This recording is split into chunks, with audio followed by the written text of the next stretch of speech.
Et quand la tristesse arrive, je sais tu es là, toujours près de moi. Bon vendredi matin. Aujourd'hui, on rejoint quelqu'un qu'on apprécie énormément. Et moi, je veux la remercier d'être toujours là avec la victoire de l'amour. Elle est vraiment précieuse pour vous, je le sais, et très précieuse pour moi. Aujourd'hui, elle nous parle de son mari, Jésus, Sauveur, Sœur Angèle. Cette émission vous est présentée par l'organisme catholique La Victoire de l'amour. Depuis toujours, l'être humain cherche le chemin qui mène au vrai bonheur. Pourtant, encore aujourd'hui, notre monde se meurt d'un manque d'amour. Il y a plus de 2000 ans, un homme du nom de Jésus de Nazareth est venu bouleverser le monde, et ce, à tout jamais. Si tu acceptes le Christ dans ta vie, tu es condamné à être heureux.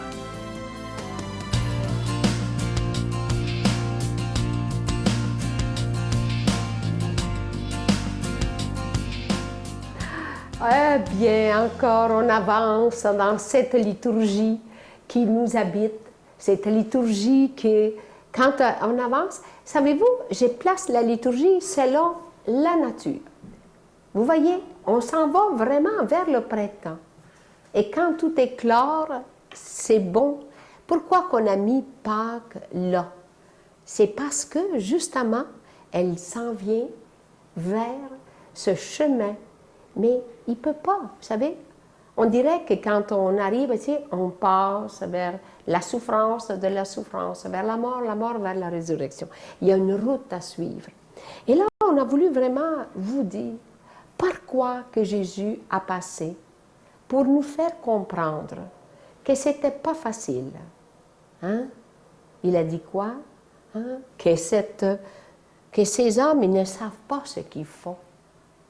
Il l'a mis en croix, il l'a couronné d'épines, il a été fouetté, il n'avait rien pour déposer la tête seulement dans une pierre. Et là, on voit que tout le monde, c'est le dimanche des rameaux. Vous voyez le cheminement, lui savait qu'il devait passer par tout ça, et le dimanche des rameaux, tout le monde sortait les branches d'olivier, et allons-y. Vive le roi, vive le roi. Mais il a tout reçu ça. Et quand j'ai fait le chemin de la croix en Terre Sainte, je vois les petites chèvres qui passent, les gens et tout. C'est vraiment, je me dis, il a passé à travers le monde pour aller. Mais pourquoi qu'il a accepté ça? La joie, c'est tu es le roi, tu es celui que nous attendons, tu es celui qui va nous sauver. Mais entre-temps, fouettons. Et c'est souvent avec quelqu'un qu'on aime beaucoup,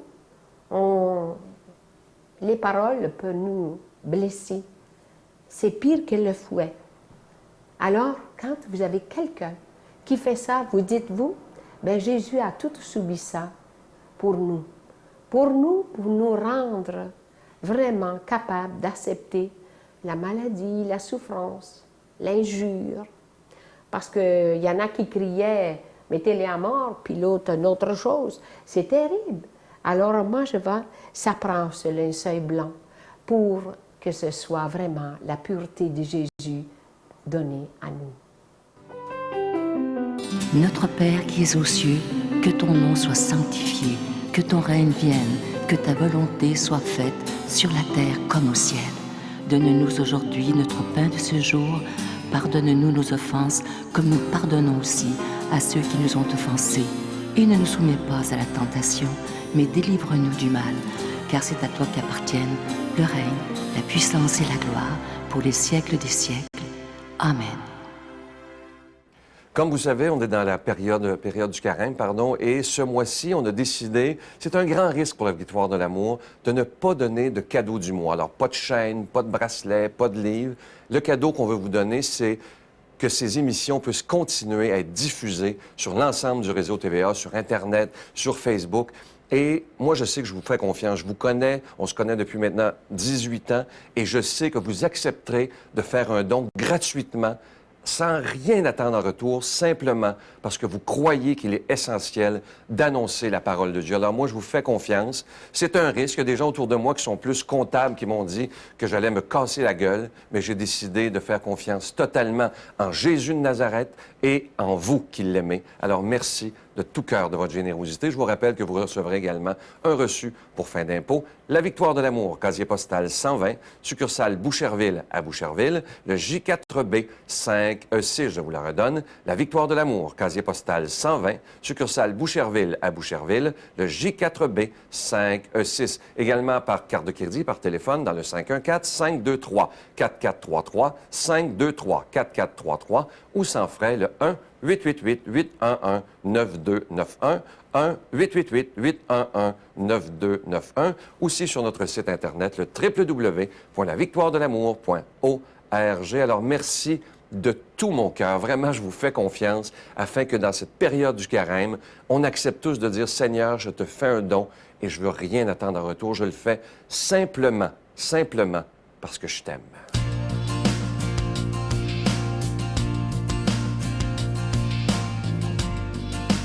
Aujourd'hui, pour proclamer la parole de Dieu, on rejoint notre bibliste de la Victoire de l'amour, l'abbé Raymond Gravel.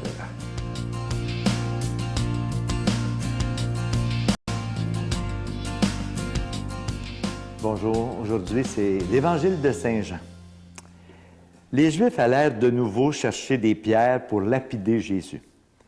Celui-ci prit la parole. « J'ai multiplié sous vos yeux les œuvres bonnes de la part du Père. Pour laquelle voulez-vous me lapider? » Les Juifs lui répondirent, « Ce n'est pas pour une œuvre bonne que nous voulons te lapider, mais parce que tu blasphèmes. Tu n'es qu'un homme et tu te prétends Dieu. » Jésus leur répliqua, « Il est écrit dans votre loi, j'ai dit, vous êtes des dieux. » Donc ceux à qui la parole de Dieu s'adressait, la loi les appelle des dieux. Et l'Écriture ne peut pas être abolie. Or, celui que le Père a consacré et envoyé dans le monde, vous lui dites, tu blasphèmes, parce que j'ai dit, je suis le Fils de Dieu. Si je n'accomplis pas les œuvres de mon Père, continuez à ne pas me croire. Mais si je les accomplis, quand bien même vous refuseriez de me croire, croyez au moins les œuvres. Ainsi, vous reconnaîtrez, et de plus en plus, que le Père est en moi et moi dans le Père. Les Juifs cherchaient à nouveau à l'arrêter, mais il leur échappa. Il repartit pour la Transjordanie à l'endroit où Jean avait commencé à baptiser, et il y demeura. Beaucoup vinrent à lui en déclarant, « Jean n'a pas accompli de signe, mais tout ce qu'il dit au sujet de celui-ci était vrai. » Et à cet endroit, beaucoup crurent en lui. Une autre page d'Évangile qui est très belle, mais qui est difficile un peu à interpréter. Vous savez, dans l'Église, on a des exégètes et on ne s'entend pas toujours sur la façon d'expliquer ce texte-là. Et pourtant, juste avant l'Évangile de ce jour, je pense qu'on a un bon indice. Vous savez, il faut situer l'Évangile dans son contexte. C'est la parabole du berger des brebis. Et le Christ de Saint Jean, car c'est bien de lui dont on parle, c'est un texte qui a été écrit après Pâques, bien sûr, donc c'est dans la foi chrétienne. Alors, le Christ de Saint Jean dénonce l'attitude des pharisiens et des scribes par rapport à la fonction qu'ils exercent auprès du peuple. C'est un peu ça. Vous êtes des mauvais bergers. C'est ce qu'il leur dit. Et là, on lui reproche de se prendre pour Dieu, qu'il est un blasphémateur parce qu'il se dit fils de Dieu. Jésus ne s'est jamais dit fils de Dieu. C'est les chrétiens qui lui ont attribué ce titre-là après Pâques. Mais on reconnaît que tous les chrétiens sont fils de Dieu, comme Jésus. Et le Christ leur dit, c'est le Christ de l'Évangile de Jean, que dans leur loi, même eux, même s'ils ne sont pas chrétiens, dans leur loi, la loi de Moïse dit que vous êtes des dieux, donc que les hommes et les femmes qui croient en Dieu font partie de Dieu. Si c'est vrai, comment peut-on condamner celui qui se dit fils de Dieu, puisque nous faisons tous partie de Dieu? Et pour savoir s'il s'agit vraiment de Dieu, les œuvres que nous accomplissons en son nom doivent nécessairement libérer les gens. Sinon, on ne peut pas travailler pour Dieu. Dieu, c'est un Dieu de libération, un Dieu de liberté. À chaque fois que nous posons des gestes de liberté, ça veut dire que nous travaillons pour Dieu. C'est évident que les gens n'aiment pas vraiment ça, surtout les dirigeants qui sont plutôt drastiques, qui condamnent, qui excluent, qui rejettent des personnes. Ils ne libèrent pas, ils jugent et condamnent. Alors ces dirigeants-là n'aiment pas se faire remettre en question. Eux, ils ont la prétention d'être dans la vérité et de contrôler même Dieu. Ils acceptent difficilement de se faire dire qu'ils ont des conversions à faire, des changements à opérer. Alors, c'était vrai au temps de Jésus, c'était vrai au temps des premiers chrétiens, et ça l'est encore aujourd'hui. Et vous savez que les pires à convertir, c'est justement ceux et celles qui croient qu'ils le sont. Comme si la conversion était définitive une fois pour toutes et qu'on n'avait plus rien à changer. C'est toujours la même chose. On croit détenir la vérité et on ne veut surtout pas se remettre en question. Et pourtant, toute la vie est recherche de la vérité et jamais on ne peut la posséder totalement. Saint Augustin disait, au 4e siècle, il disait, toute notre vie, nous cherchons Dieu. Et lorsque nous l'avons trouvé, il nous faut le chercher encore. Ça veut dire quoi? Ça veut dire que Dieu, on ne le possède pas. Dieu, on le rencontre à travers les hommes et les femmes de notre temps, d'aujourd'hui, parce qu'il est présent aujourd'hui. Il n'est pas juste présent dans le passé. Des fois, on entend les gens dire « Où est-ce que le monde s'en va? Ça va mal. » Le Christ et Dieu sont présents dans notre monde d'aujourd'hui. Et c'est à travers eux qu'on peut rencontrer Dieu. Mais une fois qu'on l'a trouvé, comme on ne peut le posséder, il nous faut le chercher encore. Parce que Dieu nous devance toujours, il est toujours au-devant de nous. Alors, ça veut dire que Dieu ne se laisse posséder par personne et qu'il agit souvent à travers les personnes qu'on ne reconnaît même pas comme des fils et des filles de Dieu. Vous savez, des personnes qu'on rencontre parfois et qu'on n'est même pas porté à les reconnaître comme des chrétiens, parce qu'ils semblent très loin de l'institution de l'Église. Et pourtant, c'est peut-être ceux qui sont les plus près de Dieu. Ça vous est jamais arrivé de rencontrer des personnes qui vous interpellent, qui se disent distants de l'institution, mais qui sont vraiment des porteurs d'une bonne nouvelle et qui nous font espérer. Moi, ça m'arrive presque tous les jours de rencontrer de ces gens-là. Alors, je pense qu'il faut être attentif aux personnes que l'on rencontre parce que Dieu est là. Je vous bénis au nom du Père et du Fils et du Saint-Esprit. Amen. Je vous salue Marie, pleine de grâce. Le Seigneur est avec vous. Vous êtes bénie entre toutes les femmes, et Jésus, le fruit de vos entrailles, est béni. Sainte Marie, Mère de Dieu, priez pour nous pauvres pécheurs, maintenant et à l'heure de notre mort. Amen.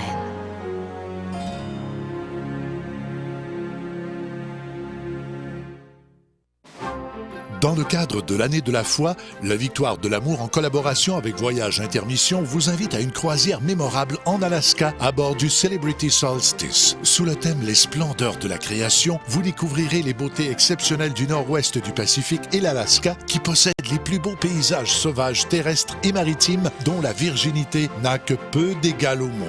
En compagnie de l'abbé Robert Lemire et Sylvain Charon, venez vivre des moments de réflexion, de prière, d'enseignement, avec célébration eucharistique quotidienne du 29 août au 6 septembre 2013. Informations, réservations chez Voyage Intermission au 514-288-6077 ou sans frais 1-800-465-3255.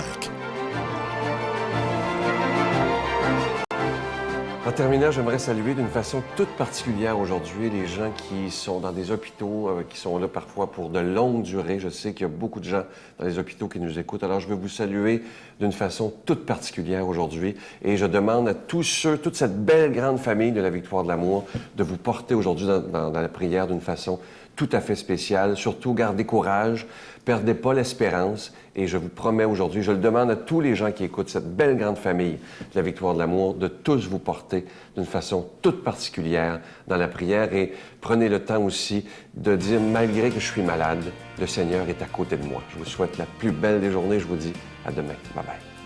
Et c'est ça, la relation que tu peux avoir avec Dieu, c'est que si tu sens vraiment que Dieu est en toi, puis que tu ne peux pas te cacher. Il n'a pas de cachette. Et quand tu comprends ça, bien, tu fais face à la situation, honnêtement, puis tu vas de l'avant. La Victoire de l'amour remercie de tout cœur les Résidences Soleil de leur accueil si chaleureux.